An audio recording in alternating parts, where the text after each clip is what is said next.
Hi, Amy Pittman with Pittman Law Office, and today I want to talk about what happens when you don't plan ahead. So of course we're talking about estate planning, and when you do an estate plan, it's not just the documents that you come in and see an attorney to create, like a will or a trust, but it's also your beneficiary designations within your financial institutions. So we always tell clients, by planning ahead, having the proper estate plan, whether that means a last will and testament or a revocable trust for you, it just depends on your situation. But you want to make sure that you understand and be very intentional about how you title your assets. So the last will and testament is not going to avoid probate, but it will make sure that those assets that go through probate are going to go to the people that you want it to go to. If you do not do a last will and testament and you do not have a trust, then any asset that's in your individual name is going to go to probate. And then the state of Florida is going to determine who your beneficiary is based on their statute of intestacy.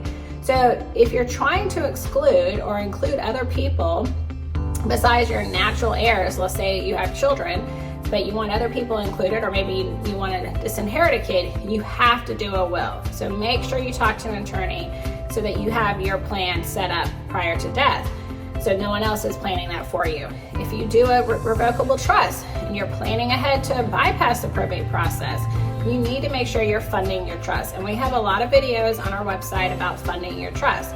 But you want to make sure that those assets that you're trying to put in the trust are titled in the trust, or the trust is the beneficiary. And then of course we have other assets like an IRA, a 401k, that we tell you to name direct beneficiaries on.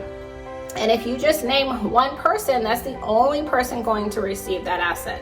Same thing with if you name a beneficiary on your bank account. If I have 2 kids and I only name one, it's only going to go to the one child. It's not going to go to both my kids, even if my will says both of them are the beneficiaries. The last will and testament is only identifying beneficiaries for assets that go through the probate process. If an asset has a beneficiary, let's say it's called pay on death, that's going to control, and the bank only pays out to that one person that you name.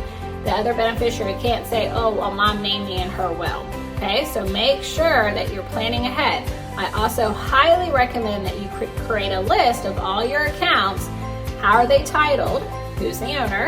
And then who's the beneficiary if you have named a beneficiary? A list of your monthly expenses. How do you pay them? How do you get the bill?